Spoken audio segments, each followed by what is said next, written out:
The NFL heads to London, England this week for the first of two games to be played at Wembley Stadium this season. This game pits the Pittsburgh Steelers and the Minnesota Vikings. Pittsburgh a 3-point favorite on BETDAQ. 42 is the total here.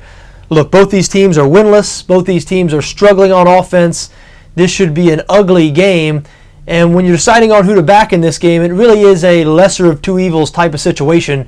Pittsburgh has been awful offensively. They're 28th in the league in yards per game, 30th in points scored, and the Vikings can't stop anybody. Minnesota 28th in yards allowed. So when Pittsburgh has the ball, this is going to be weakness versus weakness, meaning the Pittsburgh offense versus the Minnesota defense. Who knows who's going to get the better of that matchup? It's the other side of the ball where I think the Steelers might have a slight edge here, because even though both these teams have been bad this season, at least Pittsburgh still has one aspect of their team still functioning at a very high level, and that is the defense. The Steelers, of course, traditionally have a great defense. They have finished number one in the NFL in total defense for the last two seasons, and they're currently 5th in yards allowed, so not much slippage from that Pittsburgh defense this season. They're especially tough against the run. They're allowing less than 3.5 yards a carry. And you know, running the football is what the Minnesota Vikings are going to try to do. Adrian Peterson, of course, Minnesota's running back, was the NFL Offensive MVP last season, maybe the best player in the entire league.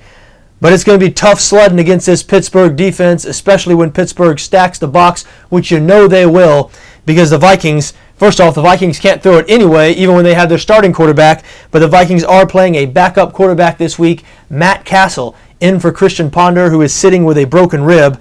Now, some people think that's actually going to be a good thing for the Minnesota Vikings because Ponder has struggled mightily over the last couple of seasons, and he is generally viewed as the weak spot of this Minnesota offense. However, those of you who think that might have forgotten about Matt Castle's last season in Kansas City. This guy looks like a emotionally scarred quarterback to me, similar to a guy like David Carr. A guy's just taken so much punishment now that he seems to flinch at ghosts that aren't really there. Last season in Kansas City, in only 9 games, Castle threw 12 interceptions, fumbled the ball 6 times. This guy is a walking turnover, and against the Steelers defense, in a must-win situation for Pittsburgh, I do not like Castle's chances at all. Now, am I real eager about betting on the Pittsburgh Steelers in this situation? No, I'm not. As we said, the Steelers have a really ugly offense. They haven't been able to get anything going. But if they're going to get anything going this week against a Minnesota defense that very shaky in the secondary, and they're not particularly good against the run either, even though we don't expect Pittsburgh to run the ball much here. The Steelers, after all, 31st in the NFL in rush yards per game. But if the Steelers are going to get anything going offensively this week, or offensively this season, you would think that this week is possibly the week.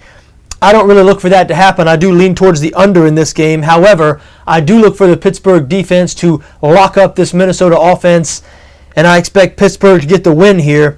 So I do lean towards Pittsburgh -3, even though this won't be one of my best bets that we post later today.